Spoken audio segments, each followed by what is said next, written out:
Welcome. You are listening to the Overseas Life Redesign podcast, where you'll hear fun, relaxed, and inspirational interviews with people who are really living the dream. I'm Dawn Fleming, an attorney turned alchemist, and your host for the show, coming to you from the tropical island paradise of Isla Mujeres, Mexico. Listen to conversations with courageous souls who've stepped out of their comfort zone and designed a new way of life. They'll share their experiences, wisdom, and offer practical steps you can take to redesign your life overseas. Listen and you'll believe. If you can dream it, you can achieve it. I'm here today with Deborah Crinigan, and she and her husband Willie are the proprietors of Rosa Serena's restaurant, one of the premier restaurants in Isla Mujeres with an amazing view of the Caribbean. And I'm delighted that you took the time to talk with me today and share your story. I know it's amazing, and I'm really thrilled to hear your story, so thank you. You're welcome.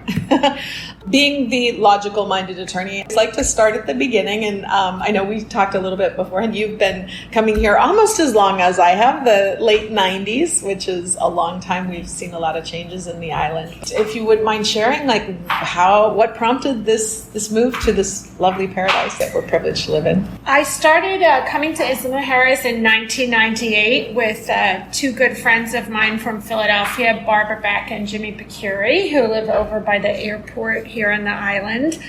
And we started vacationing here all together, a group of friends. We used to stay at Nabalam, and then in 2003, they purchased a property that they renovated over by the airport. And then in 2005, I decided to do the same thing, except prices had been rising on the island. So I purchased a property in Colonia Meteorological, which is about a 3-block colonia, very small one, here in the middle of Isla Mujeres. It was an area that wasn't really developed yet, and there wasn't really a lot of foreign-owned businesses in this area. And that's changed in that short amount of time, right? Yes, it's changed dramatically. Villa La Bella was bed and breakfast. Ashley and Curtis were already here in the neighborhood and had started developing their bed and breakfast. And there was actually another couple from Philadelphia, the Ramondos, here. But other than that, there really wasn't any foreigners. So I was definitely the single redheaded lawyer from Philadelphia in the neighborhood, and everybody knew that. But everybody's super friendly, so I really liked having a home here. I got along very well with my neighbors, who are very hardworking people. Lots of fishermen and taxi drivers in the neighborhood, and everybody really knew each other, and multiple generations of families staying in the respective structures. So you kind of get to know everybody. Sure. And all the little kids. The people are a big part of the neighborhoods here, and I would know all the children, and it was one of the special things about arriving here. Everybody wants a big hug and kiss when you come in on the weekend, and definitely something amazing to share with my friends also. So when I purchased the structure, it was a renovation project. I was too nervous to build from scratch because as a trial attorney, I had a national practice. So I may be called to trial anywhere in the United States, and there wouldn't have been anybody here to watch the project since I didn't have a partner or a husband at that time. So my 1-year renovation project took about 4 years, just residential. I strictly used it as a residential structure. I didn't rent it out or use it as an investment property. I just used it as a vacation, basically as a weekend house, because Philadelphia has an international airport and so does Cancun. There were multiple flights a day. It was super easy to get here. As a woman, I had all of my things here, so I could literally just fly in my suit and with a passport. Nice. And then fly out to the next place I had to go to court or where I had to be on Monday. So that's kind of how I got started here on the island. And so when you started, so you did not have the vision for the restaurant at that point? I never had a vision for a restaurant. I was a partner in a large law firm, White & Williams in Philadelphia, and had been a lawyer my entire career, and I had been a partner for more than 12 or 13 years at the time I retired. So I didn't really have a vision for a restaurant. I continued to work on the property and continued to use it as a weekend house and a vacation home well into 2017. And it was around 2016 or 2017 that I was about 48 years old, and my father had died very young at 53. So I had started to think about whether I was truly happy, and if I only had 5 years left, was I really living my best life? So those questions started to nag at me a little bit, and from a superficial materialistic perspective, my life was great in Philadelphia. I, enjoyed my practice. I had a historic home there. I traveled extensively for work, but I really felt like something was missing. Fast forward a little bit, I met my now husband, Willie Chacon. Willie is Mexican. He is from Acapulco originally, which is in Guerrero State.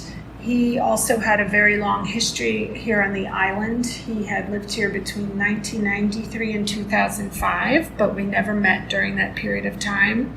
They lived in the United States, in Michigan, from 2005 to 2015. And then he moved back to Isla Mujeres in 2015, and that's when we met. Okay. So while I didn't have a vision for a restaurant, when Willie and I decided to get married, I decided that I would retire after 25 years from the practice of law and start a different life. So Willie had suggested, he had worked as a chef and as a musician and had bands for all of his career, so he had suggested that maybe a restaurant was the answer, since he had a lot of experience. Myself, I had no experience. I had not even waitressed in a restaurant in my entire life. I was a lifeguard when I was a kid, so I had no experience in the restaurant industry. And my husband, while he had experience as a chef, he did not have any experience in running a business other than running a band. So, right. So it was definitely we learned a lot in the last couple of years along the way. So. Did you find it daunting, or did you, like, ignorance is bliss? You didn't know what was coming? So I found it very daunting, but one of the things of being smart, I always say, is knowing what you don't know about. So I immediately sought counsel there were other successful foreign-owned businesses here, a variety of types, people who had all been in business successfully more than 15 years. So for a long time, they had probably seen all of the problems come and go. So I was able to talk to the folks from Texas who own Soggy Peso, the owner of Jack's Bar and Grill, which is going to be celebrating their 20th anniversary here on the island, the owners of Villa La Bella. I was very good friends also with Waymar and Karina Maldonado, who own Brise's, who had been they're Mexican owners of Brise's for about 10 years. So I was able to collectively talk to people and ask them questions about how they got things done. Did they have any tips on getting things accomplished? How did they organize things? And the one thing I found was no one did anything exactly the same way. Right. So Willie and I knew we were going to have to find our own path, but respecting all the success of all those other folks and their successes and the things they talked about as failures, where they misstepped and they changed things that they could save us from having the same problems. We really consider ourselves very lucky to have help from those. Well, and it's so businesses. Smart. I'm glad you shared that, because that's something that we see frequently with first-time expats, right? You don't know what you don't know. And one of the gals I work with just said that, I came here with all these questions. She spent a week and was like, I have more questions now, but at least I know what questions to ask. Where when she arrived, she didn't even know that these were questions that she should be asking. So I would think it would be very naive to go into any type of brand new business in Mexico and not think you we're going to need to ask questions and get help. Right. Besides having an accountant and a lawyer and all the other people you need to help you, it's just very helpful. And I think you'll find the people, these were all friends of mine for a very long time, but people are willing to help you. Like, absolutely. People come to us now with questions about all kinds of things, and we try to lead them in the right directions. In other words, you need a lawyer to do this, here's a recommendation, or you need an accountant, or just because you came here on vacation one time doesn't mean you're ready to relocate to an island. Perhaps you'd want to rent a place here for a while and see it's not for everybody. So I had decided to relocate without ever living here for an extended period of time, but don't forget, I had been a property owner here and had spent time here and also had plenty of the problems that property owners have over a 15-year period. So, but even with that experience, it was still brand new to start a business. Mm-hmm. Well, and to live here full time, right? Do you still have a place back in the US? No, after we opened the restaurant, eventually I sold my house. It was a lot of space for me to hold on to. If it had just been a condo, maybe I wouldn't have sold it, but it was a historic house, so I sold lots of maintenance on that. Lots of maintenance, but I still have lots of friends from living in Philadelphia for 29 years, so I'm pretty much always have a place to stay when I go back. Nice. Yeah, because a lot of people do maintain the two, and it does get to be a lot. If you do it in a full-size manner. Yes. Would I like to have a small condominium in Philadelphia? Maybe I'll contemplate doing that in the future. Sure. But I didn't need a historic house with that amount of maintenance of 4 bedrooms, and it was just way too much to maintain both things. And really, I only go to Philadelphia maybe 4 or 5 times a year for a week at a time.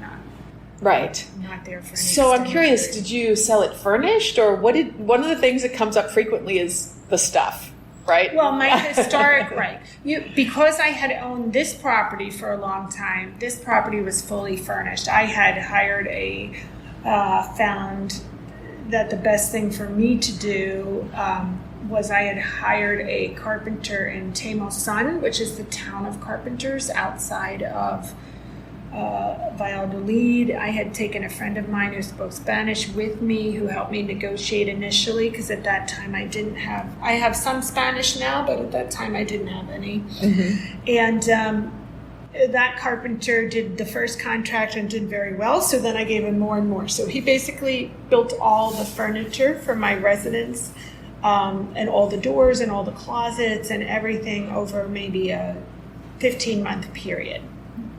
Interestingly enough, we went back when we were building the restaurant. I couldn't remember the gentleman's name because it was 15 years ago, but I remembered he was Tres Hermanos Carpinterías, 3 brothers. So we were having trouble getting the type of chairs we wanted for tables that had bigger bottoms and curved backs so they'd be comfortable. So we went back to the town of Temosan and found 3 brothers. They were still in business and hired the same fella to fabulous furniture for the restaurant. Yes, so he came back to work for us again and did all the work for the restaurant. He has a lot of people who work for him now. He's older, but we use the same guy. That's nice. Yeah, that happens a lot here. It's not like in the States where things come and go a lot. It seems like you see that, and especially the generational continuation. Yes, even though I couldn't find his phone number, I went right back to the small town, and sure enough, there was this big sign, and I said to Willie, there he is, and he recognized me right away. Oh, fun. Yeah, so we were able to do business with him also when we were building the restaurant.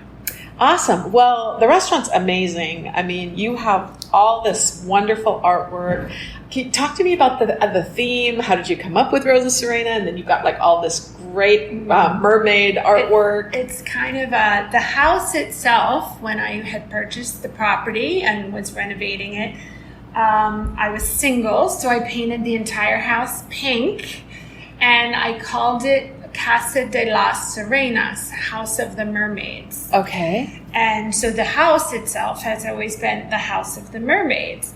So, and it's always been pink. I've kept the house pink. We're Mexican Rosa, as they say. And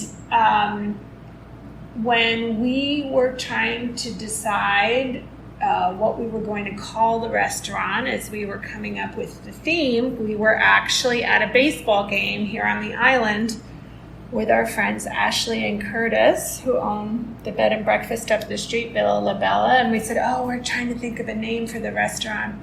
And they said, you already have a name. It's Rosa Sirena, which was my fake name on social media and had been my fake name on social media for more than a decade. And Curtis said, you already have a brand. You already have a following.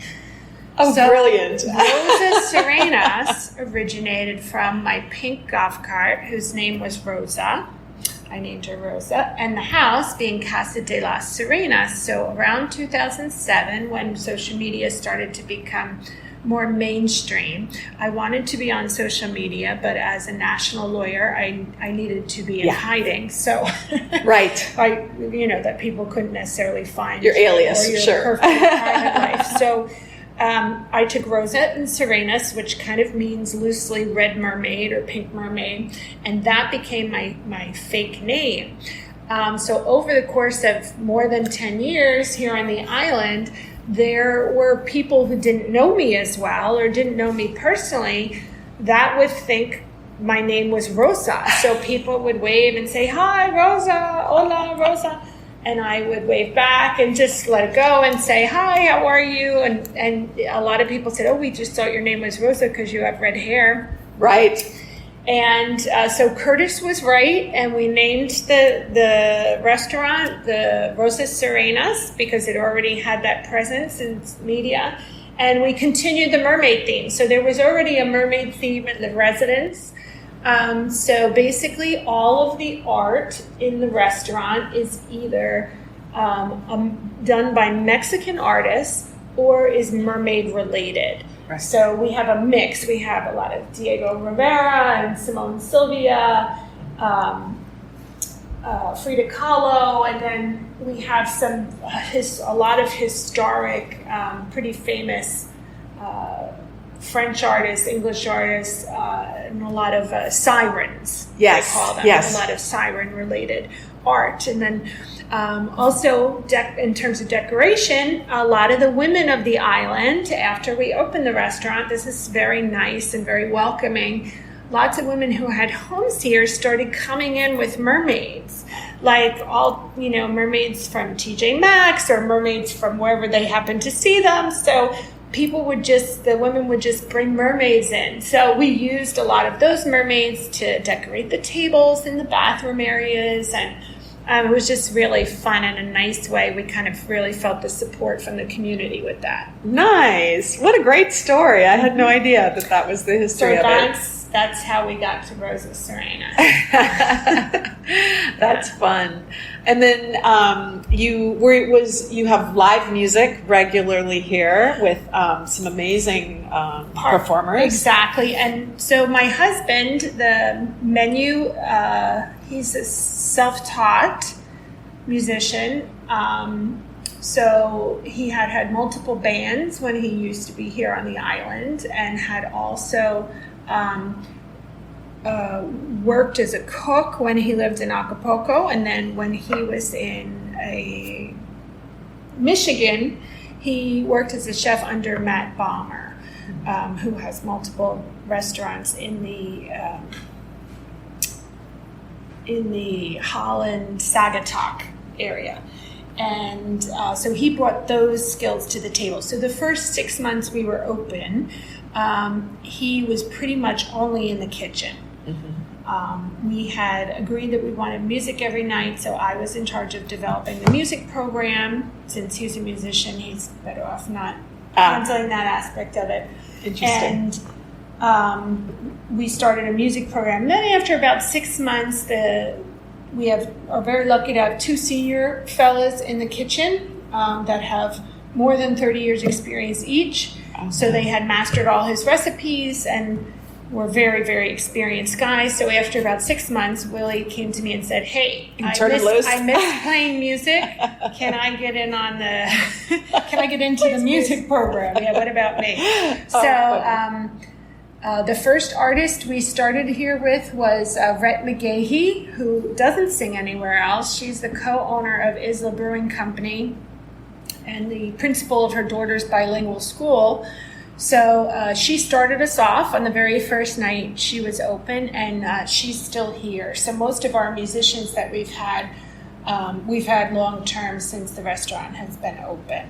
Nice. So, and we have a variety of music, Latin jazz, trova, cubana, son, traditional Mexican, little Rhett as a vocalist has a little blues and funk that she adds in her performance, but the guitar playing and the music programs is definitely special. We have three people who perform here are members of La Trova Isleña, which was recognized by the Congress in April of 2016, the Congress of our state, here on the island, to basically recognize the cultural heritage of the music and the generations of musicians we have here on the island. So Tosito Martinez, Jorge Santoyo, and my husband Willie Chacon were all inducted into La Trova. Wow. So they definitely, it's something special to see them perform, and especially when they decide to perform together. So sometimes one of them is playing and then the other one comes along and decides to join in. And so there have been a lot of really special nights here where the guys and the folks who, after dinner is over, are here, really like to participate. Sometimes we pass out percussion instruments and the people play along. But music is definitely a big part of what you do here. Yeah. Vibe. If somebody wasn't interested in music or wanted a quieter experience, we have a second floor to the restaurant, which is also under air conditioning, where somebody could have an intimate, private dinner if they wish. Sure. Do you do group events too? We do lots of group events. We do rehearsal dinners. We do weddings. We've done lots of birthday parties. Because we're a small kind of boutique restaurant, if the party's for 30 or more people, usually they just take the whole restaurant. In other words, we won't take additional clients. And especially since the pandemic, people are more concerned about who they're around. So normally they'll rent the entire place, and then we'll work with them depending on, what type of event they want. Is it romantic? Is it fun? Does it have a theme? That kind of thing. So. Sure. We'll be back in a moment. Isla Mujeres is a Caribbean jewel off the coast of Cancun. Castilito del Caribe warmly invites you to enjoy our spectacular oceanfront villa located in the heart of El Centro and a short walk to Playa Norte, which is ranked one of the top 10 beaches in the world. With an ocean view of crystal clear turquoise waters overlooking both the Caribbean and Cancun city skyline, we offer a fabulous location for you to enjoy all the peace and tranquility you're looking for on vacation, while also taking in all the excitement the island has to offer, with activities either in walking distance or a golf cart day excursion away. Please visit CastilitoCaribe.com, www.CastilitoCaribe.com. We look forward to seeing you soon.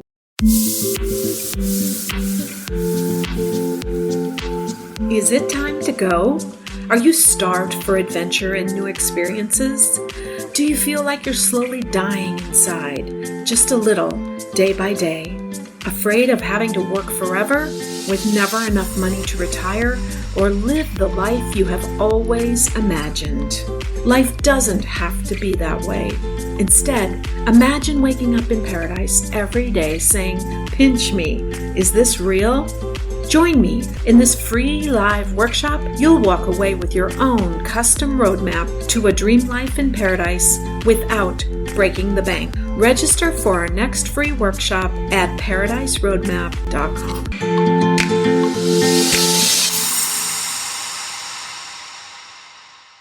Welcome back to the Overseas Life Redesign podcast. Thank you so much for being here, and we invite you to subscribe if you like what you hear. I'm here with Deborah Crinigan. Tell me a little bit more about the pandemic. I'm sure that probably blindsided you just like everybody else.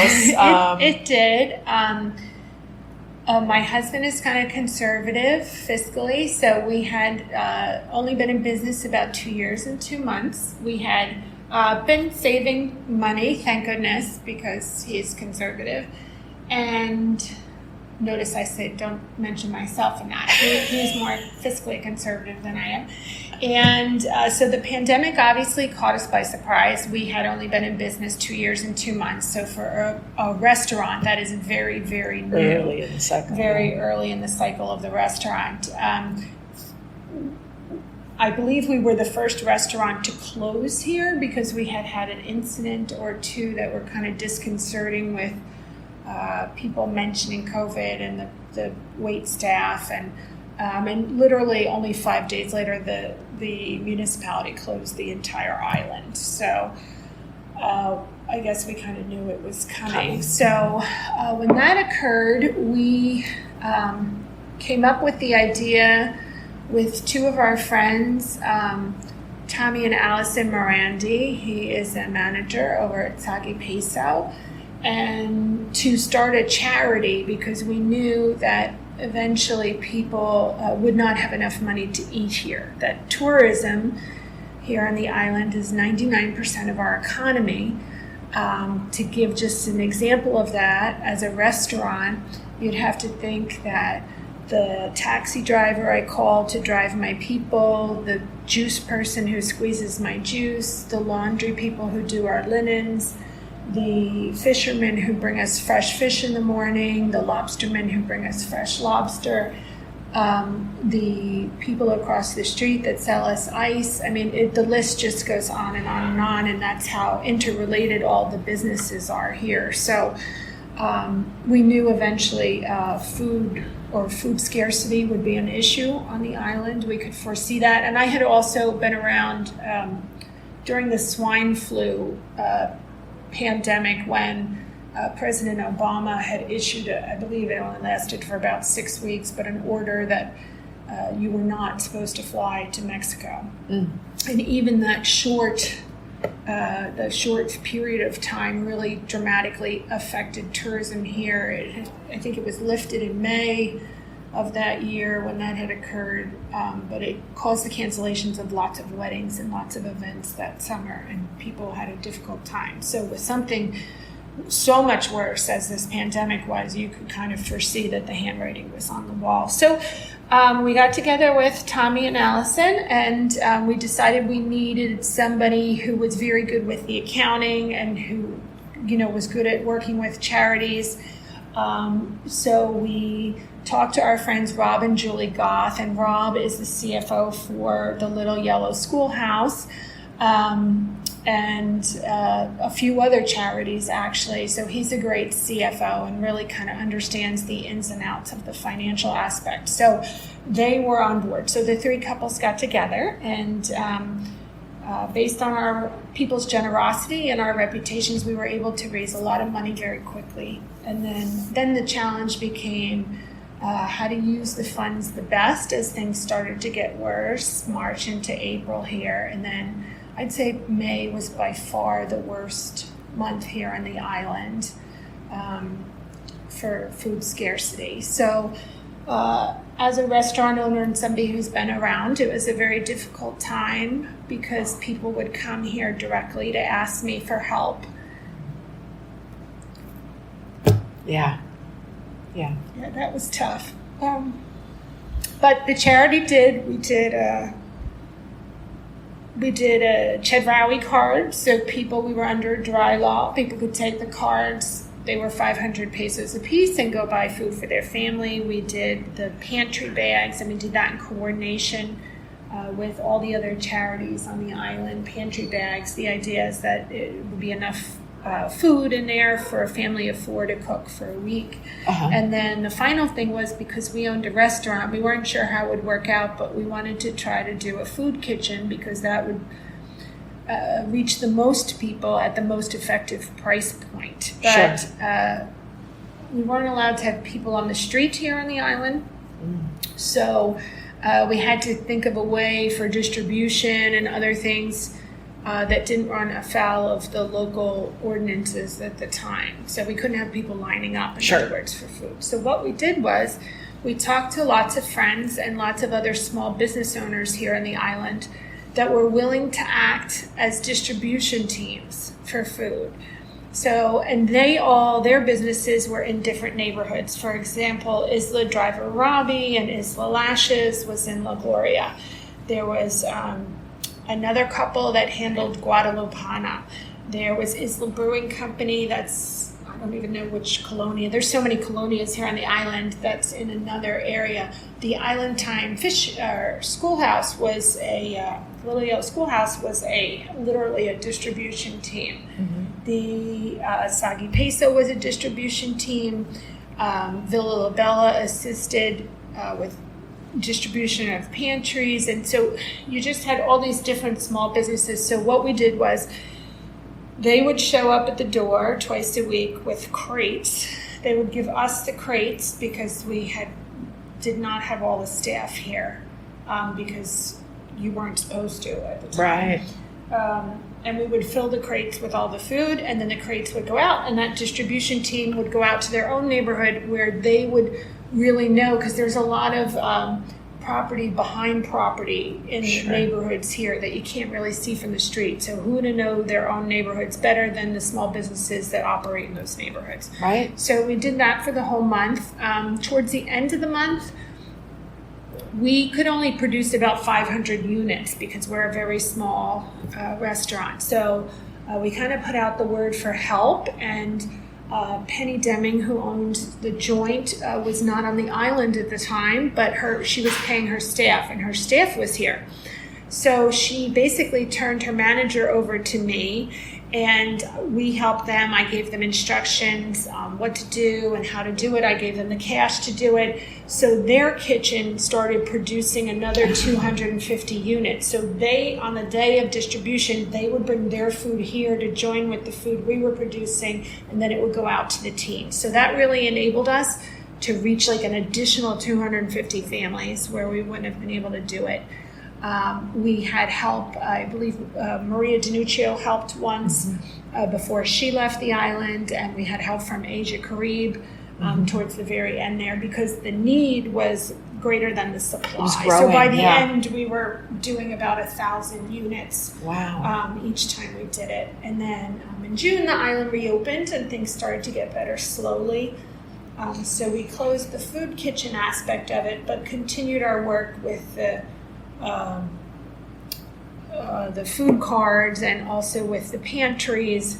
But as people went back to work here, there was definitely less need, even if they were only grabbing a couple days of work, which is what happened in the beginning, and there wasn't a lot of tips. At least people were working again. Yeah. So we found that things really wound down by October, and we had only a small balance left, which we gave to the charity Keys for Life so they could continue their work. And that was, we pretty much wrapped things up. So it was a limited purpose charity. One of the things that came out of that, though, was the realization that I probably, in my prior life as a lawyer, would not have actually given a lot of thought to the fact that there were people that were so impacted by the pandemic that they couldn't eat. So I definitely saw things with different eyes living here on the island than I would have if I had still been living in Philadelphia. Not that Philadelphia wouldn't have had their own food scarcity problems, but I myself was definitely changed and was a different person from living here full time. Right. Back there, you probably just wouldn't have had the exposure. Yeah. And my husband, he dedicated his work and all his effort, which was extensive because it was very difficult to shop and do other things during the shutdown. To his mom, who he's one of 9, he said his mother always managed to keep food on the table and feed all of her kids, all of the kids' friends, and anyone in his neighborhood who was in need, and she did it day after day after day. So he dedicated his work to his mom and all the Mexican moms out there who somehow always know how to do a lot with a little. Right. Yeah. For sure. So we really feel that the island kind of picked back up by October 2020. And although there have been different ups and downs, and certainly there were problems in January and February of 2021 after the United States decided that you would need testing to get back into the United States, we've definitely overall seen a rebound on the island. And May, June, and July of 2021, there was definitely pent-up demand. Oh, yeah. We experienced that as well. A lot more business than the island had experienced in May, June, and July of 2019. So, yeah, we didn't have a low season this summer. Things are back on track. So we're actually in the beginning of our 4th year of the restaurant now.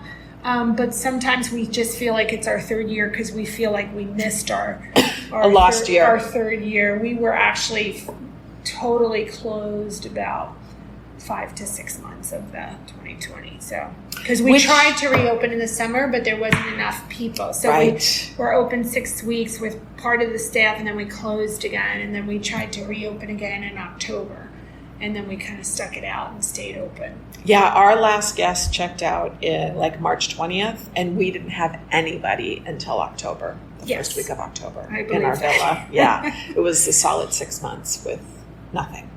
There were reservations that were, we'll wait and see, and then of course it became evident that no, it just right. And knowing a lot of people that are involved in rental management here, I mean, we knew that there were no people renting the houses, which is another clear signal that we're not going to have people in the restaurant. So yeah, if the people aren't staying here, they're not going to be going out to dinner. Exactly. Well, you shared with me in the beginning, but you did make the commitment and had the resources to continue paying your staff even when you were closed. We did, because we had saved our money.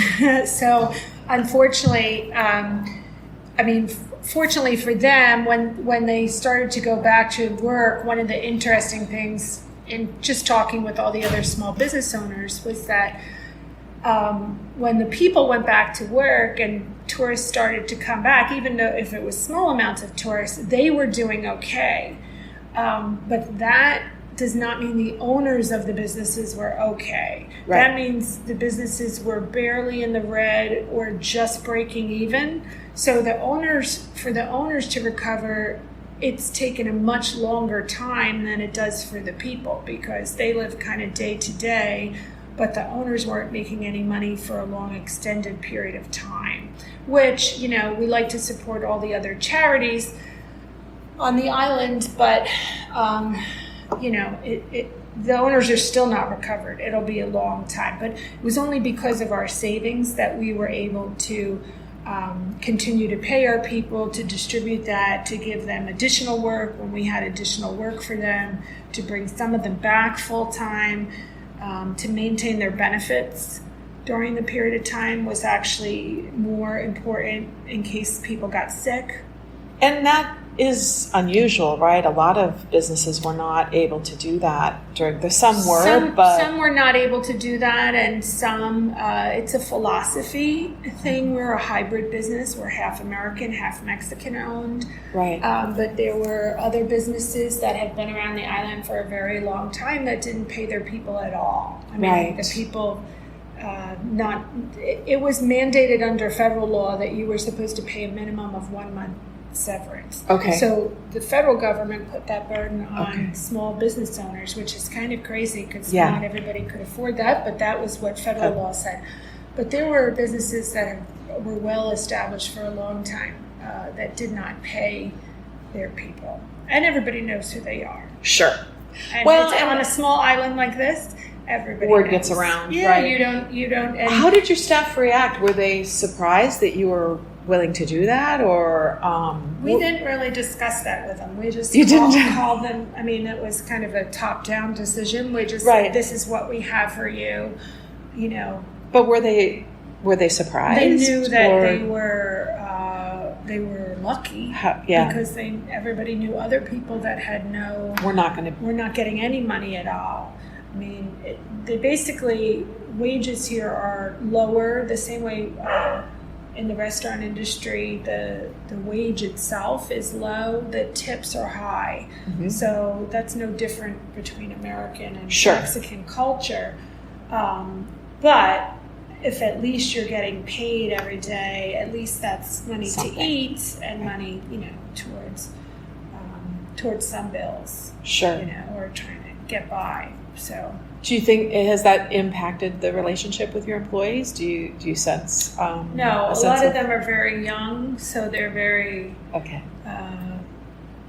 I think the older, wiser ones understand that they have a level of stability working with Rosa Sirenas that they would not necessarily have somewhere else. But young people are young people, so you get people in their 20s and they're just... Oh, yeah, okay, cool, right? They've forgotten about the pandemic already. Right. Yeah, so... Excellent. Well, it sounds like things have really turned around. And for the island summer overall, yes, we definitely see a turnaround. Everybody's trying to really look forward to a great new season here. We kind of all consider the end of the season September and the beginning of the new season to be October. So we're actually right now at the close of the season where a lot of businesses are closed for vacation, maintenance, renovations. Now's the time to do it during hurricane season while tourism is at a low point. And then when we reopen, it's the start of the new season and everybody works very hard until the high season is over. Right. Right. So before we wrap up here, I just got to ask you, so this life that you have created is obviously very different from what you had in Philadelphia. How do you feel about that transition? People do ask, because I was a lawyer with a national practice, if, do I miss it? Do I miss being a lawyer? Having contemplated whether I was really happy in that being a factor in having lost my dad early in life, and then having the pandemic on top of it, I think the pandemic caused a lot of people to recognize that life is finite and it's not a promise. Nobody gets a promise how long I'm going to be here. I already recognized that from having lost my dad when he was only 53. I don't have any regrets at all. There's been life lessons. I'm definitely a more patient woman than I was before because here Amen. You're not going to get things done and you can't expect them to be done the same way they are in the United States. With that said, you still have some days you're very frustrated and like, oh, I'm tired of the way things are done here, but you're not going to change everything here. So some people have the ability to adapt. I'm definitely one of them. I've been able to adapt and learn a new business and how to apply my marketing and accounting and other types of skills, organizational skills I have to organizing a new business and handling the business side of everything. Would I go back to being a lawyer? No. Not. I don't miss it really. Like 1 minute of 1 second of one day.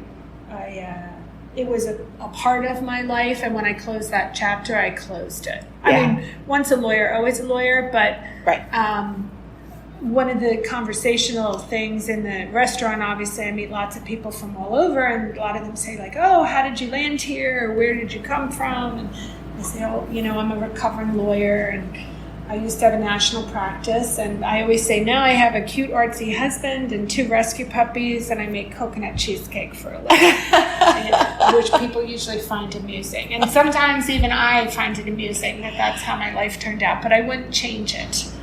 One of the things you learn is money's not everything. Right. So you feel a sense of joy here. And absolutely. And a big sense of community. Not that I wasn't a part of the Philadelphia community. I loved Philadelphia.